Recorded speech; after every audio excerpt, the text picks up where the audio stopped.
Kawawa kasi presidente rin, Mr. Presidente. Sa SONA niya, he mentions figures eh. Yes, 18% nga. Pati unemployment rate, naki-question natin, tinanong natin ang Dolly, mali-mali din ang mga figures. So ito, kung sabihin ng presidente, poverty incidence rate will be down to 9% at the end of his term. Yun ang sabi. But the goal. The starting point is 22%. If the DSWD figures are to be believed, mali. It should be 30%. Then how can he bring it down to 9% at the end of his term, Mr. President? So let's help the administration. We help the president by feeding him correct figures, or siguro may factual basis naman po yung ating mga figures, hindi lang siguro baka desktop or tabletop calculations lang po ito. Actually, I appreciate yan, the listahanan. Kasi ang assumption ko niyan, from the ground, sinuyod nyo po yung... That's correct. Kasi may mga pangalan yan eh. Hindi katulad ng PSA na sampling. Nagsasample rin yung listahanan, pero basically, as you said, it's derived from the ground. MTFF assumption. Then how come the administration does not use the 30% figure of DSWD, the more accurate figure? Kaya yung plano niya sa 2028, by the time the president exits, 9% na lang daw, single digit na daw ang poverty incidence rate. Kawawa naman kung hindi talaga ma-achieve because he assumed 18 or 22% ng assumption. I'm getting the MTFF assumptions, Mr. President. Yes, I think the idea or the strategy of the DSWD is to saturate the poorest barangays. So yung more prosperous are excluded in their listing, which probably bloats the poverty number to 30%. Kasi saturation of rural and urban poor yan eh. Secretary, with your people, it does not nga. That's my point. Even if we assume that the unsurveyed 5 million are all rich, 30% pa rin ang, mas masabang ang sinasabi nyo na 6 million of the 15 are poor. Ano na yun eh? 30+%, 36%, more than 36%. Mas malaki talaga ever since yung DSWD working figures for poverty than PSA. Mula sa poll, there's always been that disconnect. And we've always questioned it here in the Senate. And the answer has always been that their focus is to saturate the rural and urban poor barangays. Yeah, but the administration which the secretary is part of, okay? Your success will be measured against your promises.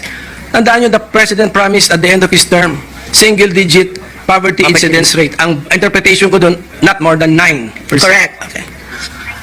And of course, may assumption siya. Di ba saan siya nag-umpisa? Di ba? Nung na-turn over sa administration niya, may assumption siya. Ang layo, ang na-assumption na it's not in the vicinity of 30%, which is reflected by your figures na sinuyod ninyo from the ground. Mas maganda nga yung figures ninyo. Mas maniniwala ako sa figures ninyo. Yeah, totoo. Assumption niya. Kasi may pangalan to eh. May address eh. Well, talagang ever since PSA, mas malaki talaga ang DSWD at mas maniniwala ako sa DSWD with all due respect. Dahil may mga pangalan, may mga address, may kung sino-sino talaga ang nakalistang poor. Ang tanong ko po, do we see the problem or not? Yes. I mean, yes, we're with you in complaining about this moving targets. even the MTFF will fail, Mr. President, kung mali ang assumptions. I think that's the reason why Listahanan 3 is now going to be folded in the PSA, and CBMS data from the ground will be submitted to the PSA once and for all, so we can consolidate all accurate data from below rather than projecting or sampling and so on. Sila yun. Manpower nila yun. Yung CBMS po, manpower po ninyo? No. Kanina po? This is going to be a combination. It's an existing project of the LGUs. They will be guided and analyzed thereafter by the PSA para iisahan na lang yung ating data at hindi pa iba-iba yung measure. Kasi actually,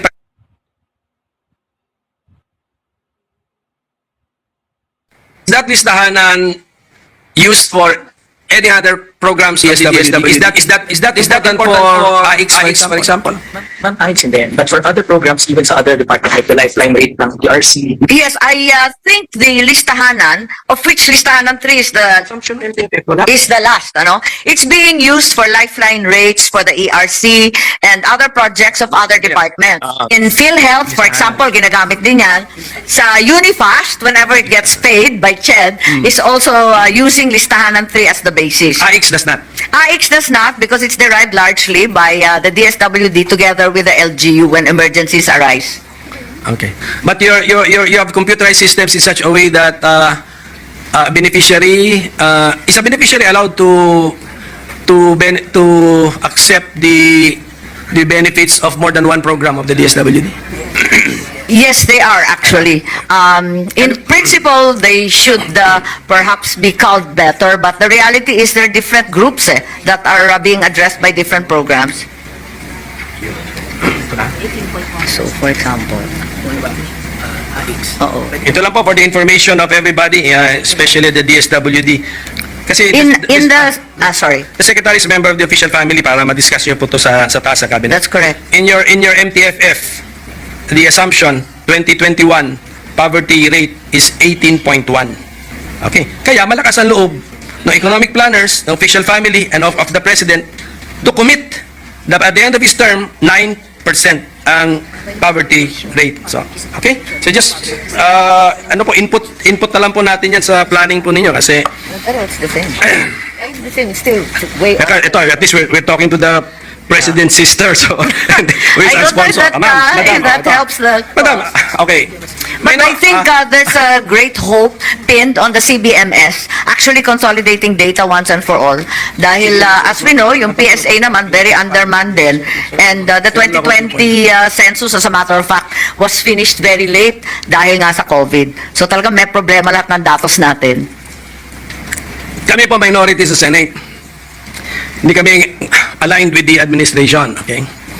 Sabi ko, ang tawag namin, we are critical cooperators. We want the administration to succeed. Okay? Kasi ang success naman niya, success ng bansa eh. Okay? Tama. Pero, tingnan niyo naman yung mga pangako tuloy ng presidente who is the brother of our sponsor na I hope umabot on a Sunday lunch meeting sa kanya. Okay? 20 pesos per kilo rice. Oh, siyempre, binis niya yun on something. But if it was fed garbage in, garbage out.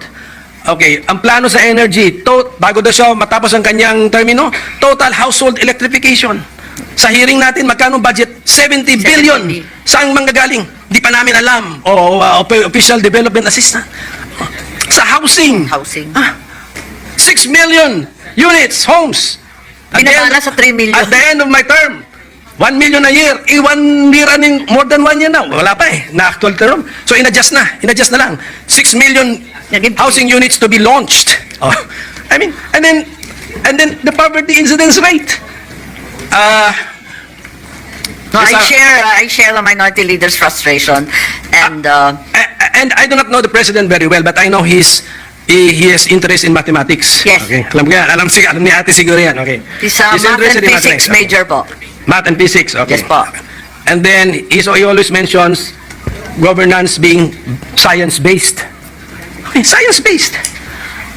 Pag mali, science-based means you analyze the data, make your conclusions, but the data are researched. Iba-ibang klase research, theoretical, and of course the on-the-ground research. So siguro it's time for this administration to shape up in the first step. Let's have accurate data, collect accurate data so that the scientific-based decision-making process of this administration will really be effective and based on realities on the ground, Mr. President. Yes, I think we all share your frustration, and that is why Listahan 3 will now be folded. PSA hopefully is strengthened and fed through the CBMS system, and that way we get a more coherent picture in the Philippines. When the sponsor says, Mr. President, Listahan 3 will be folded, ano yung saberang abandoned na? Discarded na? What is it? When it folded means? Kasi yung Listahan 3 is going to be the last one. Ayon sa batas, siya na yung huli.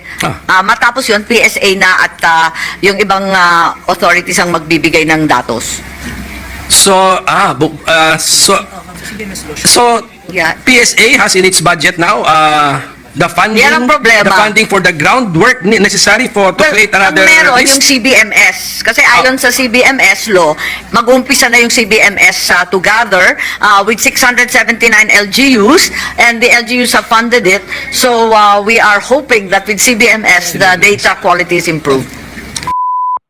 Umani naman ito ng iba't ibang reaksyon mula sa ating mga netizens. Ayon kay Jeffrey Mark Banalo, it's not a big surprise when politicians make a promise when he is still running. I'm very disappointed, not just me but most of all the people who voted for him. Now we see, now we don't. Pahayag naman ni Mike May, this was actually a very relevant discussions to address the uncontrollable and skyrocketing price of basic goods and commodities, especially for the price of rice. At ito naman ang saloobin mula sa ating kababayan na si Bernardo Marcelino. Ganyan po talaga ang demokrasya. Kailangan may kritiko o pumupuna sa gobyerno para malaman kung maayos o corrupt ang mga namumuno. Mga kababayan, feel free to comment below para maglabas ng saloobin sa balitang ito.